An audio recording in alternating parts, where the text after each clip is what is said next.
Wow. Look at this guy, chat.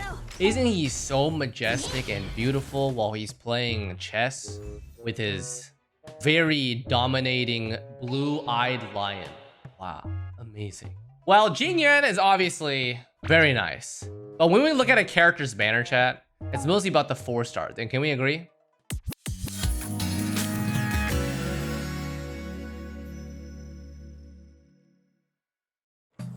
I think it's important, okay? We should look at, let's go to the data bank of characters. March 7th, all right? Free-to-play character, Eidolons for March 7th. Every time that she uses her ultimate, she regenerates 6 energy if she freezes a target. That's nice. It's basically like a 10% energy flat refund. Upon entering battle, again, grants a shield to the lowest HP ally, which is quite nice. Does anyone know, by the way? I don't know if this Eidolon acts as the skill that she has. I'm pretty sure it's not, but if anyone has any experience with it, because what I'm trying to say is that March 7th skill increases the chance that they get targeted, right? I think this one is not a target increase, it's just a shield. That's not related to her skill. Because I don't think it should be. I think it should be just a separate shield that doesn't have aggro on it. It doesn't? Okay. 3 and 5 are plus levels, and then Eidolon 4, talent counter effect can be triggered 1 more time in each turn. The damage dealt by counter increases by an amount that's equal to 30% of March 7's defense. How much does she actually counter? 2 times. So it's basically 50% more. That's generally just good, I think. 50% more counters means more weakness breaking potential. The looping is probably a little bit better because you'll probably get around 3 counters before March goes again. Usually, if all your characters are about the same speed, then typically they'll get hit like 2 to 3 times before March goes. Does she also get energy from this counter effect? She should, right? And how much energy is it for a counter? Is it 8 or 10 or more than that? I think it's 8. Okay, so 8 would be, it would make sense if it was 8. 20 would be way too strong. 8 is the same as you taking damage. Eidolon 6. Allies under the protection of the shield granted by this skill restores HP equal to 4% of their max HP plus 106. This is excellent. I think all of March 7th's Eidolons are just good in general, right? Because you're usually you're shielding a character that's taking damage most of the time. Peepo, hey Mr. PP. Do you guys like E6? Really good or not that great? It's all right. So most valuable Eidolons for her, 2, 4. 1 if she hits her freeze. How much is her ultimate cost? Energy cost 120. Okay, so that means E1 only gives you about maximum like 30 energy return, which is still massive. But yeah. For March 7th gamers, we'll probably say, modifying my recommendation, E2 probably has highest value because it's the earliest Eidolon that has the most immediate effect. E4 is next because it provides more weakness break efficiency against ice weakness and also slightly higher energy return. And then 1 varies between the amount of enemies and also effect resistance. This could be 0 energy return, or it could be 30 if there's 5 enemies and she freezes every single one. And then E6, I think by the point that you have E6 March 7th, you won't really see that much gain from this, but it's nice to have. That's fine. Go to Sushang next. I've played with Sushang for a little bit. I actually love Sushang. And I have E1 with her, and I think that E1 is just straight up broken. The fact that a 4-star has this as an Eidolon is broken, especially as a DPS character whose main purpose is to weakness break against physical weakness enemies, right? So basically, if you have E1, you can always spam your skill. And spamming your skill is nice because usually the skill, let me go to the traces. Usually the skill has about twice the damage of your basic attack, usually. So there is that. Also, this makes E ultimate E better, right? Because if you E and you consume a skill point, and then you have enough energy, and then you ultimate, right? You ultimate and you break the weakness bar, then you go again and you can E, and you get your skill point back. So it's a 0 cost triple ability combo with E1, and you basically destroy a shield, which is kind of insane. If you guys don't know that, by the way, it's because Sushang's ultimate allows her to immediately go next, which is kind of broken because you can do it during anyone's turn and she just goes next. She kind of just like steals a turn. E2, after triggering short stance, the damage taken by Sushang is reduced by 1 turn. This is just in tandem with her passive trace that reduces their chance of being attacked, right? Basically just to try to have her survive. But honestly, this reminds me of Xiao's constellation in Genshin Impact. And like, you shouldn't be hit anyway. It's like the one that where like you're below 50% HP, you get more defense. This is basically the same thing. E4. Sushang's break effect increases by 40%. Not gonna lie, kind of trash. You know what would make this a lot better? If this said Sushang's weakness break efficiency increases by 40%. Break effect is just the damage dealt when you kill a shield, which is not that beneficial. This would be so much better if it was weakness break efficiency, but that would be too broken. It'd be too broken if that was the case. Talent speed boost is stackable up to 2 times. Additionally, after entering battle, Sushang immediately gains 1 stack of her talent speed boost. This is nice. I mean, it's definitely better than 2 and 4, but not as good as 1. Meaningful Eidolons. 1 over anything, and then 6. 2 and 4, whatever.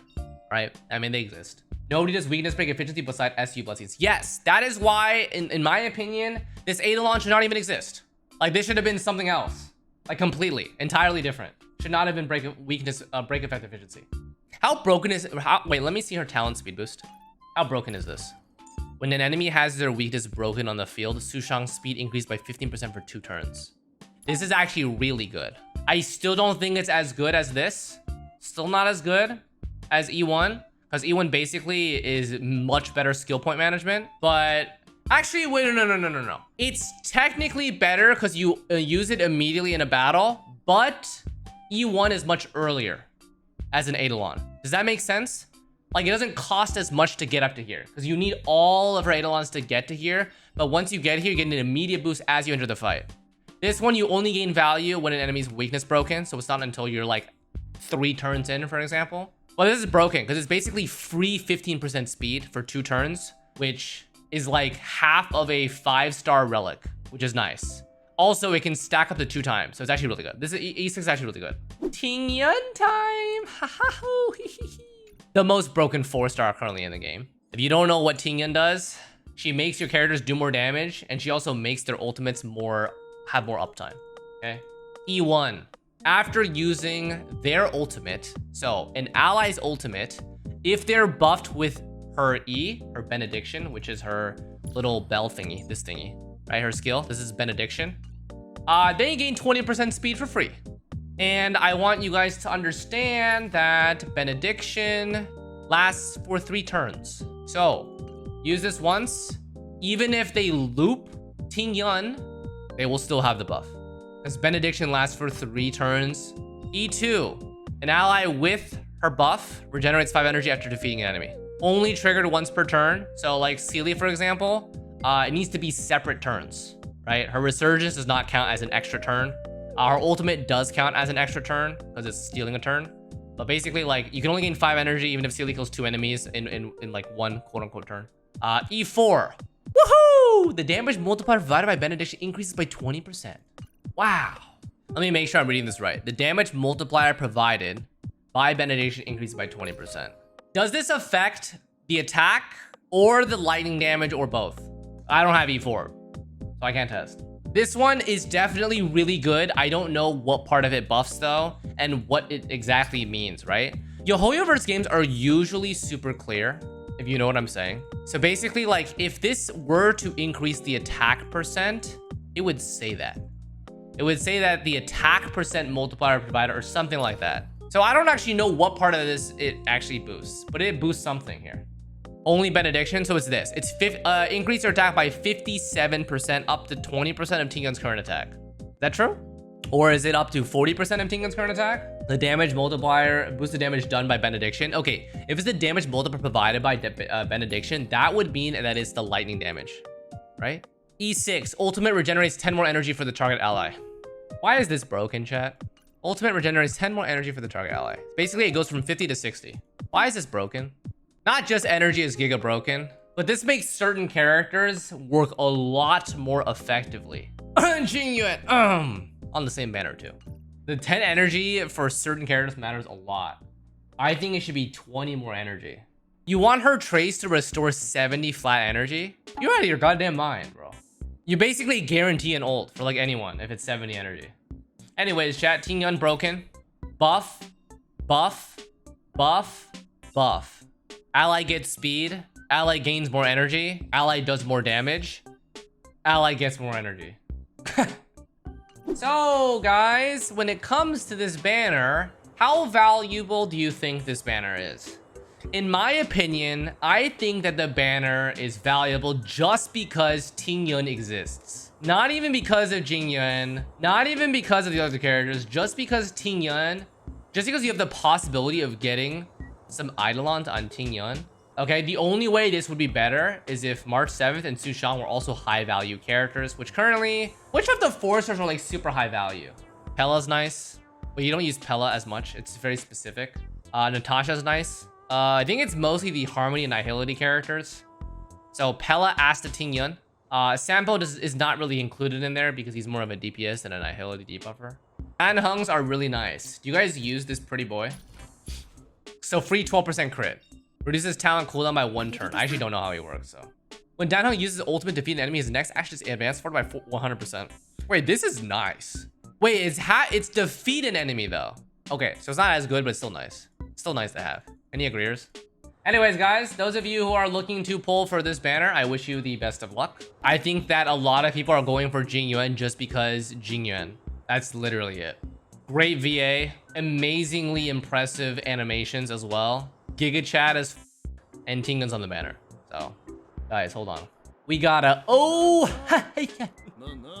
light cones, huh? Well, here's the honest truth about light cones. Before Dawn is the most disgusting light cone that has ever been released in this game. No one except Whales is gonna be pulling for this game, or if you're a Dolphin and you really want a signature light cone, I'm not even gonna bother looking through the 4 stars because at the end of the day, you have 1 target if you are on that banner, okay? I will show you why. You have 1 target on that banner. We did this earlier in the stream, but if you're going to Erudition, let me show you Himiko's first. So Himiko, at Super Imposition 1, if there is only 1 enemy on the field, you get 9% attack and that is it. If there are 5 enemies on the field, you get 45% attack. When the enemy is inflicted with Weakness Break, you deal 30% damage just for 1 turn. That's not bad, okay? That's fine. And then you look at Before Dawn, and then you realize this game is unbalanced.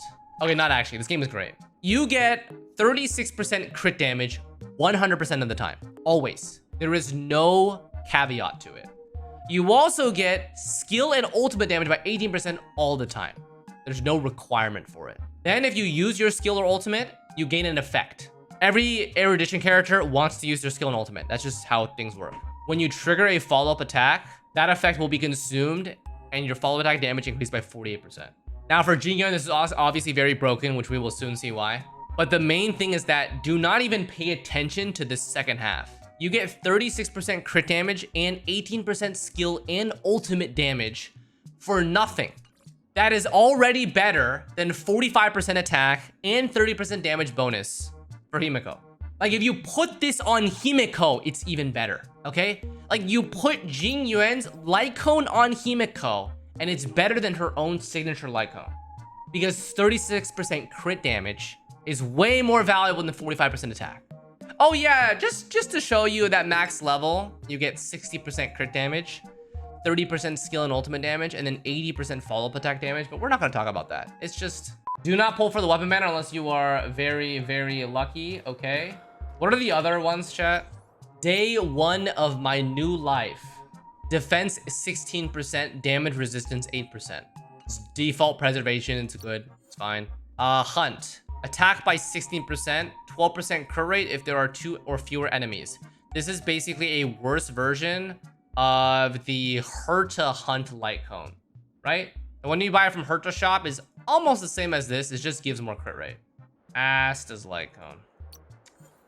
Upon battle entry, actually, okay. I'm not gonna meme about it. This is actually really good for mono pyro. It's actually really good. Not just mono pyro. You can be mono element, but you have to put it on the harmony of the lightning of the type of whatever character, right? I'm saying it's mono pyro because Asta is fire type. This will actually be good later on as an extra buff on top of other buff light cones, so could consider it. YouTube Files, good luck on your summons. We'll be doing live JING YUAN stuff, summons and gameplay test for Guide on his release day. I do not know when this video is going to be released, but it has to be released soon. So Mr. Cope has to do it with very minimal editing. Balls, stay hydrated, and we'll see you next time. Take care.